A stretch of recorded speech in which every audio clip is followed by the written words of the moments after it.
Hey everyone out there in internet land, this is Stars of Chaos. I am here in the Tech Lounge, and today we are going to review the Kato Hammer Mech Mod clone.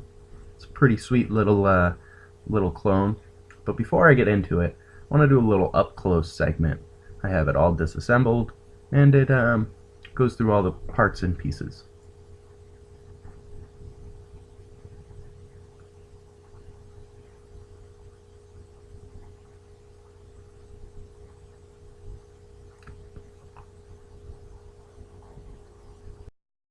Okay, so this is the up-close look at the Kato Hammer Mech Mod clone. I'm just going to go over each piece and show you how it's all assembled, and I'm actually going to show you an alternate assembly that I found that I kind of like. But to get started, we'll look at the main piece here. It has the wonderful hammer engraving on it and other engravings on each side. It has a 6-hole airflow system at the bottom, and it has a threaded top side section and a threaded top section here as well.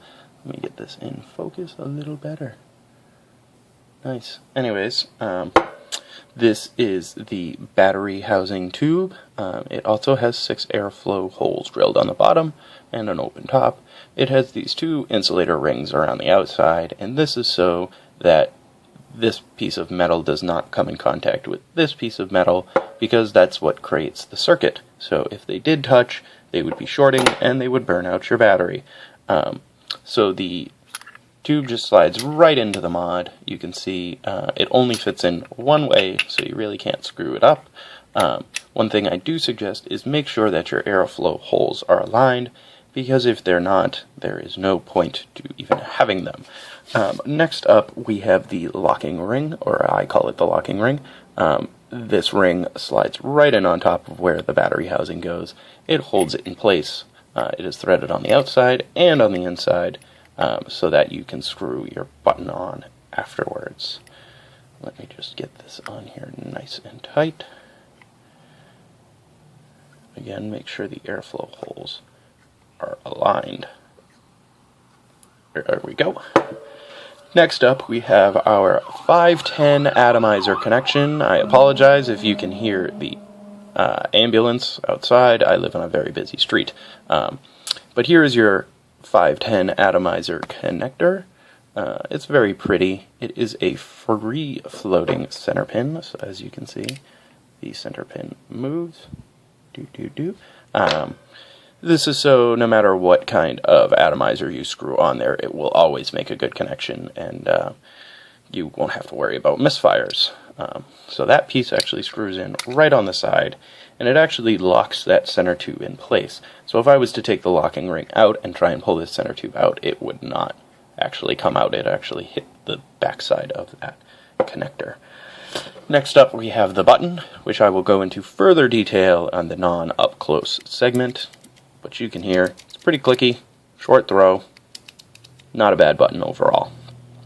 The unit also comes with 2 battery extending tubes. This is for your 18500, and this is for your 18650s.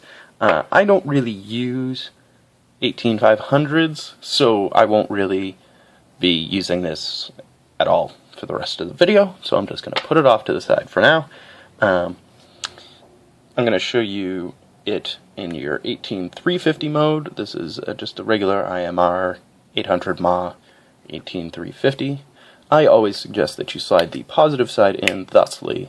That way the positive side runs up against those beautiful airflow holes, and it functions better. So that is the fully assembled in the standard mode. Let me screw on a nice little clearomizer here so you can get a perspective on how it looks with a tank on there. So that's what it looks like. It's a nice little mini E-pipe mod. I primarily run it in this mode because it's a good stealth vape, and the other mode they suggest, it's a little obtuse. Let me show you what it looks like. You unscrew your button, take out your battery, screw on one of your extender tubes, threaded side goes down, take your 18650, this is a Panasonic, great battery, slide that in, again positive side down, and screw your battery on top. Now, I thought it looked really goofy, and a friend of mine suggested it looks like an inhaler. Now I can't get that out of my head. Now I think it looks like an inhaler all the time. So I rarely ever use this. I mean, it fits alright in the hand, but again, it just feels weird. It doesn't seem right. So I did some research, because I'm a big fan of the 18650s, and I'd like to use them as much as possible. You get that extra bit of ma, and it really makes a difference. So I found that you can unscrew both your switch and your connector, excuse the loud noise, and reverse them so that your atomizer, let me put the battery in first, your atomizer goes where your switch is, and your switch goes where your atomizer was. This keeps it into that more pipe-like style and look. It kind of reminds me of those church warden style pipes with a very long stem. It's cool. However, out of the box it will not function like this. The switch doesn't travel far enough to touch that inner tube, and therefore won't make the connection and won't fire. So you have to get a small piece of metal that will connect the two. As on ECF and other forums, it's suggested that you use a magnet, because the magnet will hold itself in place. I have a couple of these really super tiny neodymium rare earth metal magnets. They're good, and it functions alright.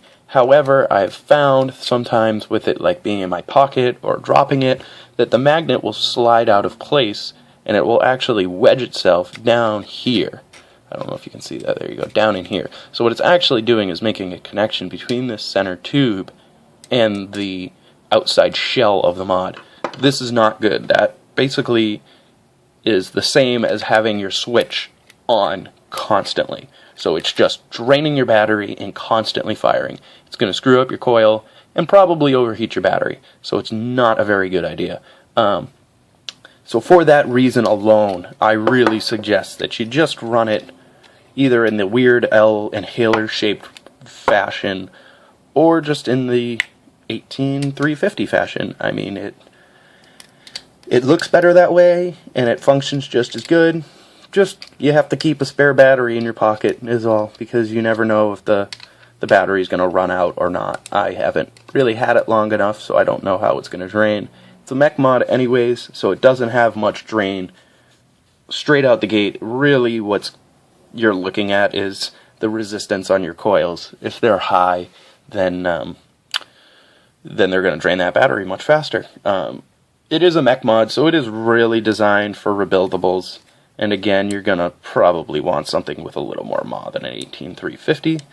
But that decision is up to you. And that's all I have for the up-close segment. So let's bring this up back to normal view. Again, the clone hammer mech mod, performing very well. It is probably one of the prettiest mods I have in my collection. Very shiny. It's shows fingerprints very well, I must say that. It's got all this wonderful engraving on it. They engraved the button. They even engraved the 510 connector, which I think is a little silly, because with this being a mech mod, a lot of the things that are going to be put on this are rebuildables, and most of that beautiful engraving is going to be covered up. But as a showpiece, it's kind of cool. You know, you can brag to your friends, check this out, it's pretty cool looking, huh? But other than that, it doesn't really serve much form or function. Earlier in this video, I had mentioned these 6 holes. I called them airflow holes. That is incorrect. They are vent holes. They are there to vent heat off the battery. That has nothing to do with airflow performance or anything like that. The reason I bring this up is because if you screw a device, a flat-based device, kind of like this Vivi Nova here, onto the mod, it sits totally flush and robs you of your performance.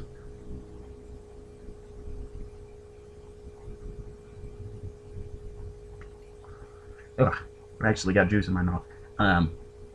So it really seriously affects the performance. If you loosen the tank up just a little bit,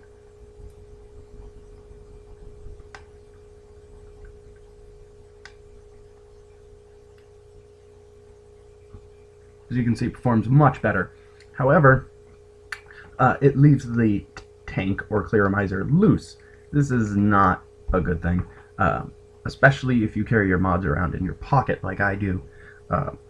It can cause this atomizer to pop off, stripping the top section of threading and wrecking the mod, really is what it does. I have a VAMO that I basically never use because of this exact reason.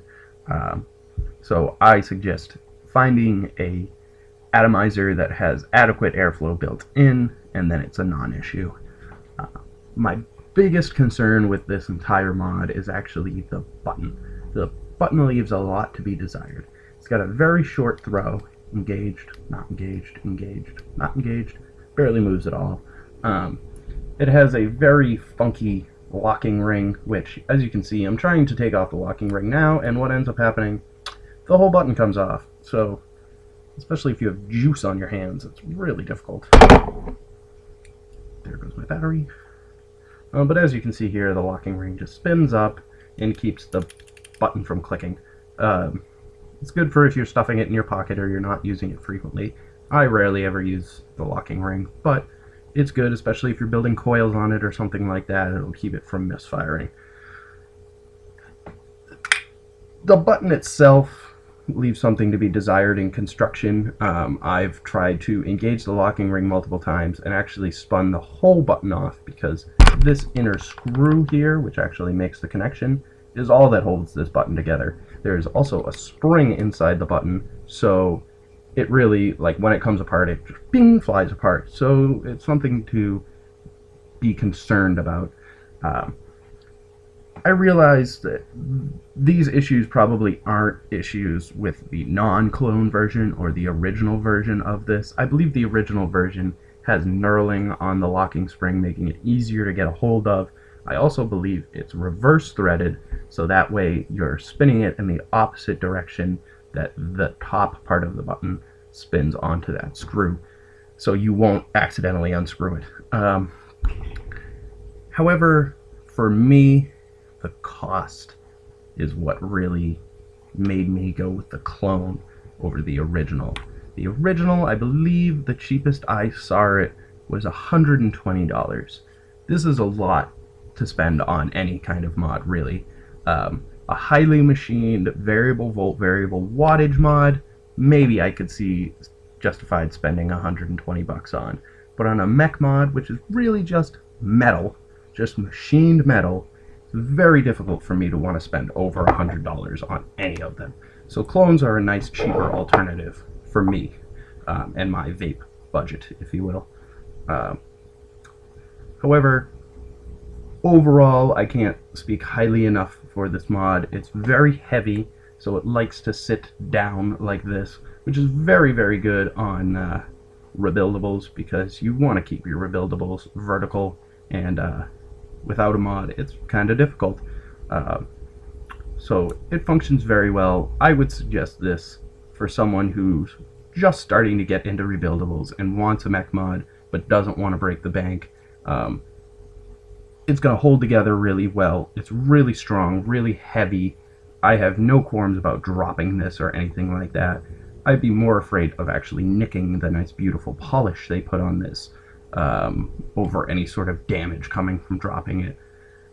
The other thing I have to mention about this polish is it shows fingerprints like you would not believe. I mean, it's like the back of an iPod. It just, like, any sort of fingerprint shows on it. But overall, that's not a huge deal for me. For me, it's about performance and aesthetics, and this kind of is a happy medium between both. I really like e-pipes. I think they're really cool, so for there to be a nice e-pipe mech mod at a reasonable price is good for me. There's not a whole lot more I can say about this. Its performance is good, its price is good, little bit of wonky things in the construction. Tolerances could be a little bit higher on your threading and things like that. But again, it's a clone and not an original. I'm sure the original doesn't have any of these issues. But again, $34 to $120. I think I'm just going to spend the $34 and go with something that performs just as good. So that is all I have for you today. Thank you for watching. Keep calm and vape on.